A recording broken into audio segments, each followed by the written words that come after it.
Alright guys, today we are going to be making a totally awesome haunted Halloween prop that you can use in your front yard this Halloween season. And it's going to begin with this right here.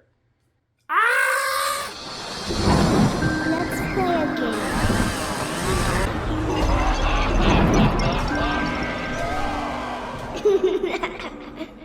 So you may have seen some of these videos online of the flying ghost face Scarecrow. Looks totally awesome and completely creepy. I was thinking about making one of those, but then I thought, hey, nobody's ever made one of those using a Jack Reaper costume from Spirit Halloween. So today we are going to do just that. So these are the things we're going to be using to make that happen. As I said, we have the Jack the Reaper costume from Spirit Halloween. I actually had to go on eBay and buy this because they didn't have any available on the Spirit Halloween website. Now, if we look at the back here, you can see where it comes with the mask, the robe with the hood, and it comes with the hands. But we're also going to try to incorporate these skeleton hands that I just ripped off one of my skeleton props and then promptly jammed into my eye when I was trying to make the intro. But the reason we're going to be using these is because in the logo, you can see Jack's forearms here right before his hands. So I really want to try to recreate that. We've also got a foam head here, and what we're going to be using for the structure is these PVC pipes. These are 10-foot pipes, and I have a couple of these little angles to go on here so that we can create the arms, as well as a couple other things we might need. I have some Velcro here, Sharpie marker, scissors, some zip ties, black duct tape, a PVC pipe cutter, and some all-purpose cement. Now the PVC pipes, as well as these little angle connectors, you should be able to get at any hardware store, Lowe's, Menards, Home Depot. Now there's a couple of different kinds. You want the kinds that do not have the threads in the end, so that when we put this together, it'll just slide right on there just like that. Now one of these we want to leave as long as it is. This is 10 feet long, this is 1/2-inch PVC, and you see how it's kind of wobbly? That's exactly what we want, because when we have our Jack Reaper up in the air, we want it to kind of be wobbling around in the wind. That's what makes it so creepy. So we're just going to set one of these aside, and we're going to take our two T angles, and we want to connect them together like this. Now, I believe there is a piece that you can get that has the connectors here and like this. I don't have that. I'm just using things that I have around the house. So I'm going to use two of these, and I'm going to use some black duct tape, and I'm going to connect these together. So here's how I did that. I took the two pieces, and first I wrapped duct tape around this way, then I took a strip and I tore it in half, and I went around this way on each of these. That makes it nice and tight. You got to make sure that you cut an opening for the hole on each side, because you're going to have another piece of the pipe that comes up through here to hold the head. Down through here is the long one that it's going to be sitting on, and then coming off of each side is the arms. Now you'll also notice for the head, in the foam head, which you can get this at a Michael's store, I believe they're like $7. You can get them on Amazon, you can get them pretty much any craft store. It's just a foam head that you'd use to put hats on or masks. Now on the bottom though, there is a hole. So the next thing we want to do is cut a length of pipe that's going to go from this top part here up into the head, and that's what's going to hold the head in place. So this length needs to be about 4 inches. You can actually take your pipe, take the head, and stick it on there. Grab your marker and just make a mark on there, and in that way you know how much goes up into the head. Now in the same sense, you can look inside here and you can see where there's a little ring in there, so you know how much of this is going to need to go in there. And that's about 3/4 of an inch. And if you look at the general build of a body, you've got the shoulders that cross over, and then you've got the head that goes straight up. So we don't want to make that too much longer. You don't want the head like way up off the shoulders. Now you can cut this with a regular saw, but it's going to make a mess. So the best thing you can get is some of these PVC cutters. I think these were about $15. I've used PVC a lot in building props. If you guys remember, a little while ago I had to build almost a full frame for Crouchy the Clown. These make cutting PVC pipe very easy. You basically clamp it on where you want it to cut, and then you clamp it like this. It clamps onto the pipe, and it slowly cuts through. And there you go. And that is the cleanest cut you're ever going to get on a piece of PVC pipe. If you use any kind of a saw, you're going to have white plastic sawdust all over the place. So we got this piece, we got this piece. This is going to go right in the top, and that'll go in there pretty snug. And then the head form is going to go right on top of that. Now that's pretty loose on there, so I'm going to beef that up with a little bit of duct tape. So there you go, there's that. I just wrapped the duct tape around there about 3 times. And then that way when we put this inside the foam head, it's pretty tight. There we go, I went ahead and jammed it in all the way.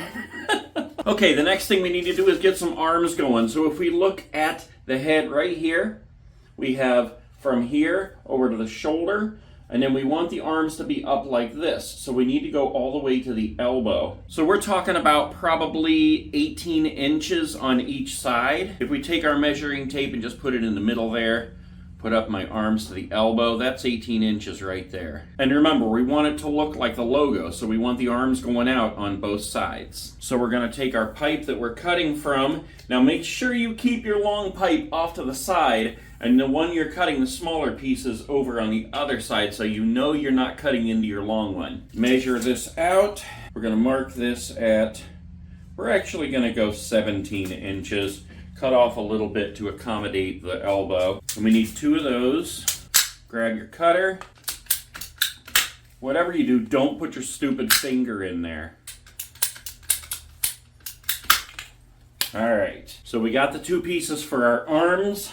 And like I said, we want it to go all the way from the elbow over to the middle here. So we got one for this side, one for this side. Grab our head. That's gonna go right in there. Another one on the other side there. And it goes in pretty tight. That looks pretty long, but if we hold it up, that's right. That's what we want.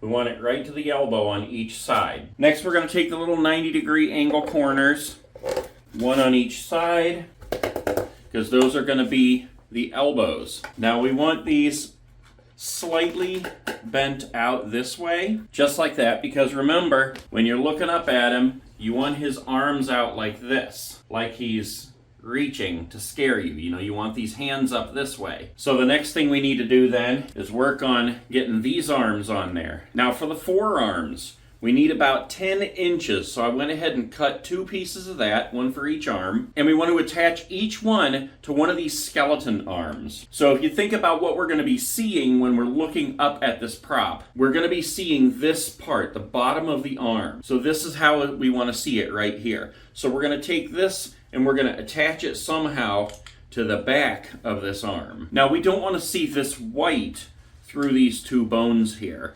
So I'm going to cover this with the black duct tape. You could spray paint it if you want to. I'm just going to wrap some duct tape around them. All right, there we go. There's that. I left a little bit of the white down here because otherwise it wouldn't fit in here when we stick them in. And you can see now when we put it behind the arm, it accomplishes making it black between those bones. That's exactly what we want. Okay, so we have those attached to the skeleton arms. All I did was take some duct tape and wrap it around there, leaving the 2 white ends so that they would easily go into those angles.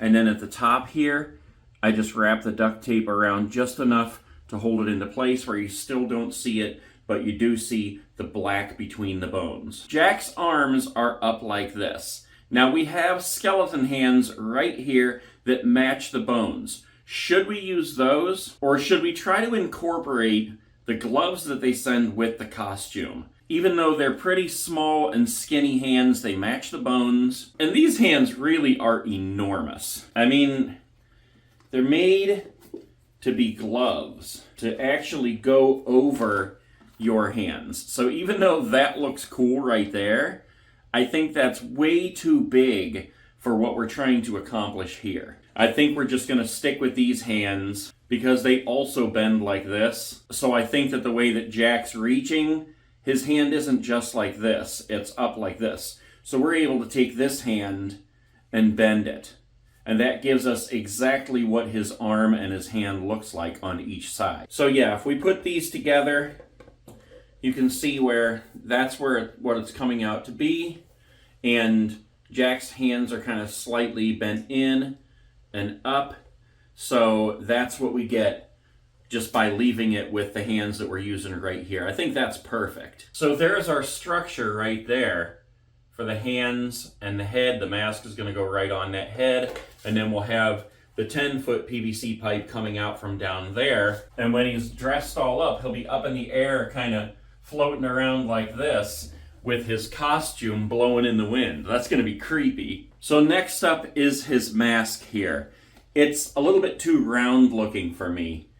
So we've got a strap on the back for when we put it on the head, but I want to make sure that I pull it pretty tight so it's a little bit more like that. That to me looks more like Jack Reaper from the logo. Okay, there we go, that worked. So I put it on our foam head, I pulled that tight, twisted it, and then wrapped it around the neck there. So it pulled it tight enough to give it more of an oblong head. So far, this is what we're looking at right here.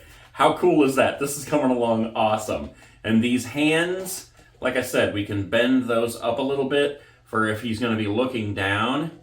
Whatever we need to do to make these hands look right, maybe that's better if they're bending over like that. That way you're seeing it like that. Pretty cool. We are almost done and ready to see this guy fly. So there's two things that I did here. Number one, I took the long pole and I covered it with black duct tape.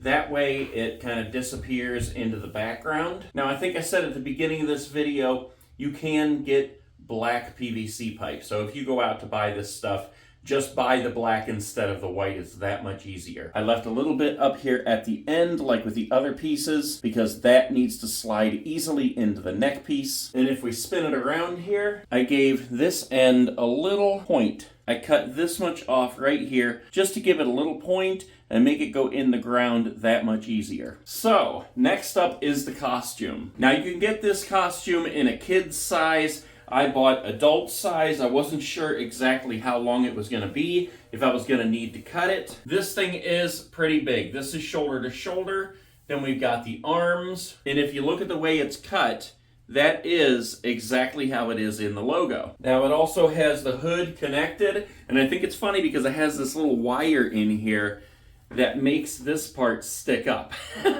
just like in the logo. So you can kind of bend it around. I tried to do my best so that when it's up on the head, it's actually gonna be sticking up like that. I don't expect it to stay there, but we'll see what happens. And then also on the bottom of this, if we pull it all the way up, you'll see where it also is scalloped right along there, just like in the logo. So we're going to give this a try at first and see if just leaving this exactly how it is will blow in the wind good enough. It should be just like a sail and catch the wind, but I did notice in the ones that are built like a ghost face that the gown is actually cut in strips, probably about halfway up, and that allows it to blow more in the wind and look that much spookier. So I might end up doing that. So that took some doing to get the gown over top of him.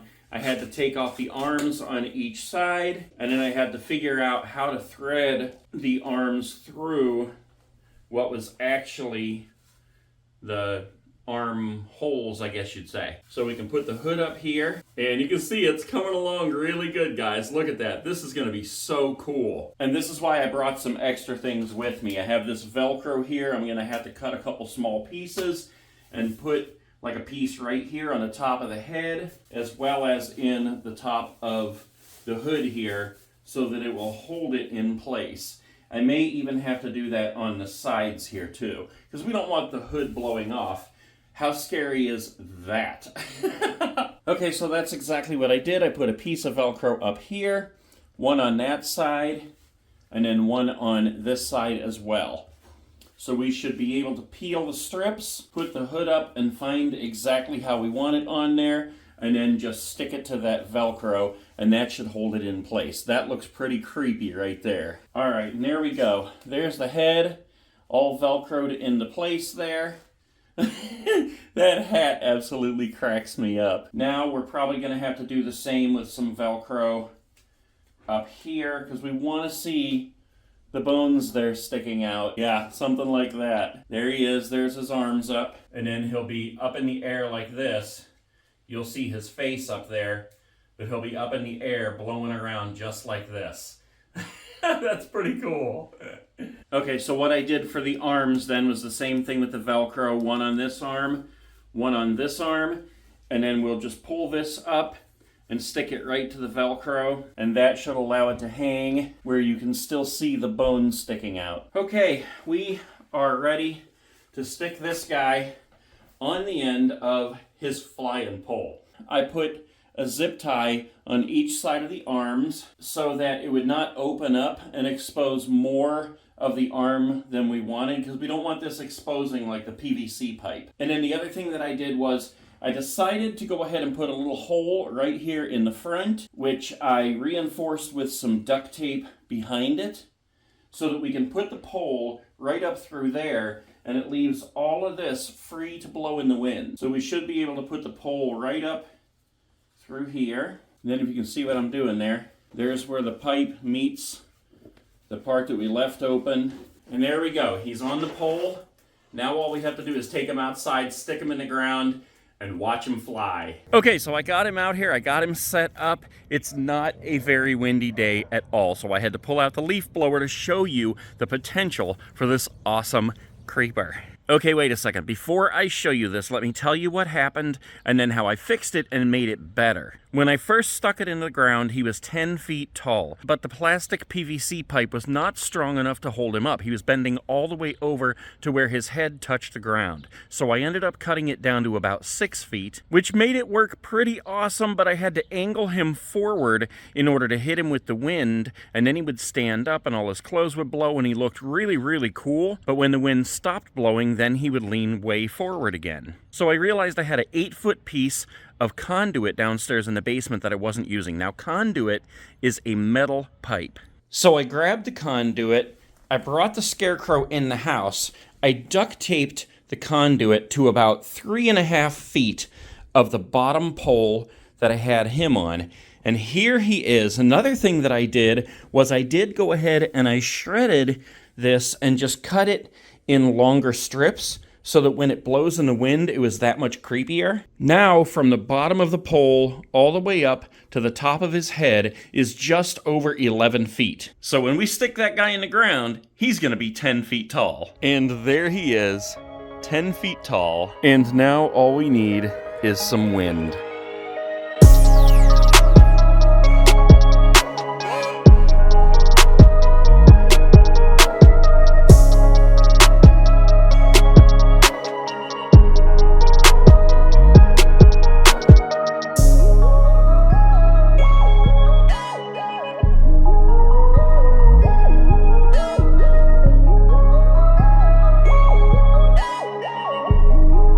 So in the end, guys, I was able to make this guy a 10-foot flying Spirit Halloween Jack the Reaper for under $70.